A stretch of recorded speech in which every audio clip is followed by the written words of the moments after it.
Guys, তোমরা সবাই কেমন আছো? আশা করি সকলে খুব ভালো আছো। আর তোমাদের সাথে আজকে যেটা শেয়ার করব চিকেন ভর্তার রেসিপি। আর এই চিকেন ভর্তা কিন্তু বেশ ভালো লাগে, আর সেটা যদি হয় রাতে, আর তার সাথে যদি থাকে রুটি বা পরোটা। চিকেন ভর্তা কিন্তু স্পেশালি রুটির সাথে খেতে আমার খুব ভালো লাগে। তো চলো বকবক না করে রেসিপিটা তোমাদের সাথে শেয়ার করা যাক। ফার্স্টে জল নিয়ে নিতে হবে। সেই জলটা একটু গরম হতেই তেজপাতা, গোটা গরম মশলা মানে লবঙ্গ, দারচিনি, এলাচ সব কিছু দিয়ে ভালো করে একটু ফুটে উঠলেই আমরা এখানে মাংস দিয়ে দেবো। মাংসটাকে নুন ছড়িয়ে এটাকে 15 মিনিট চাপা দিয়ে রেখে দেবো সেদ্ধ হওয়ার জন্যে। আর ততক্ষণ আমাদের যা যা উপকরণ লাগে সেগুলো তোমাদের সাথে বলে দিই। কাঁচা লঙ্কা কুচি, রসুন কুচি, পেঁয়াজ কুচি, টমেটো কুচি, টক দই, আদার পেস্ট আর রসুনের পেস্ট। আর এখানে আমি চালমগজ আর কাজু বাদাম পেস্ট করে নিয়েছিলাম। এই সমস্ত উপকরণ কিন্তু আমাদের এখানে লাগবে। আর দেখো চিকেনটা সেদ্ধ হয়ে গেছে, তেলও ছেড়ে দিয়েছে, দেখতেই পাচ্ছ জলে কিরম তেল ভাসছে। আর এই সেদ্ধ করা চিকেনের জলটা কিন্তু আমরা ফেলবো না, স্টকটা কিন্তু আমরা পরে ব্যবহার করব। আর দেখো চিকেনগুলো ভালো একদম মানে কুচে কুচে নিয়েছি, একদম ছোট ছোট করে এরকম ছিঁড়ে ছিঁড়ে নিতে হবে। তারপরে কড়াইতে তেল গরম হতেই এখানে দিয়ে দিতে হবে গোটা জিরে। গোটা জিরের ফোড়নটা দিতেই এখানে রসুনটা দিয়ে হালকা একটু নেড়ে চেড়ে ছোট্ট ছোট করে কুচে রাখা পেঁয়াজটা আমরা এখানে দিয়ে দিয়েছি। আর এই পেঁয়াজটা কিন্তু একদম ভালো করে আমাদের ভাজা ভাজা করে নিতে হবে। মানে দেখো পেঁয়াজটা হালকা করে এরকম ভাজতে ভাজতে একটা কালার চলে এসছে। তারপরে কিন্তু এখানে আমরা অ্যাড করে দেবো রসুন আদার পেস্ট, দিয়ে হলুদ গুঁড়ো পরিমাণ মতো দিয়ে দেবো। আদার পেস্ট একটু কমই দেবে, নয়তো বেশি তিতকুটি লাগবে।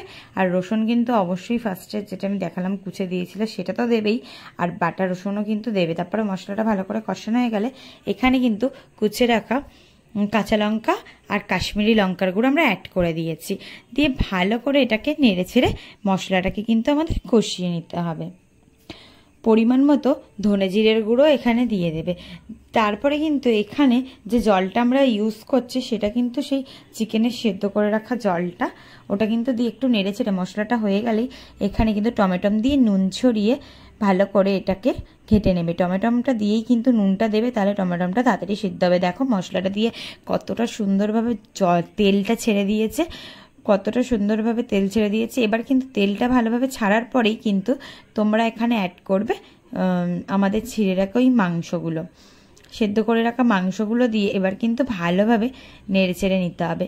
বা যেরকমভাবে তোমরা মাংস কষাও এই মশলাটাও কিন্তু দিয়ে কুচে রাখা মাংসগুলোকে এরকম কষিয়ে নিয়ে তারপরে দেখো মাংস সিদ্ধ করে রাখা যে সেটা কিন্তু আমরা এখানে ইউজ করছি। ওই জলটাতেই কিন্তু আমরা পুরো রান্নাটা সেরে ফেলবো। দেখো এখানে এবার কতটা পরিমাণে তেল ছেড়ে দিয়েছে মাংস। একটু ভালোভাবে তেল ছাড়ার পর তারপরেই কিন্তু তোমরা এখানে অ্যাড করে দেবে কাজু বাদাম আর চালমগজের পেস্টটা দিয়ে আরেকটু ভালোভাবে নেড়ে চেড়ে নিতে হবে।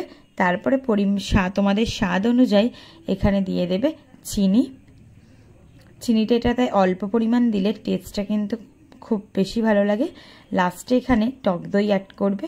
টক দইটা অ্যাড করে আরেকটু ভালো করে নাড়াচাড়া করে নিয়ে একটু চাপা দিয়ে রাখলে কিন্তু আমাদের এটা অলমোস্ট হয়ে এসছে। দেখো ভালোভাবে কালারও হয়ে গেছে, তেল ছেড়ে। তারপরে কিন্তু আমরা এখানে গরম মশলা ইউজ করেছি। গরম মশলা দেওয়ার পর গ্যাসের ফ্লেমটা লিভিয়ে দিয়ে এখানে কাসুরি মেথি আমরা ছড়িয়ে দিয়েছি। আর এখানে আমরা দুটো ডিম সিদ্ধ করে রেখেছিলাম, সেটা কিন্তু কুচে আমরা এই চিকেন ভর্তার সাথে একদম ভালো করে মাখিয়ে নিয়েছি।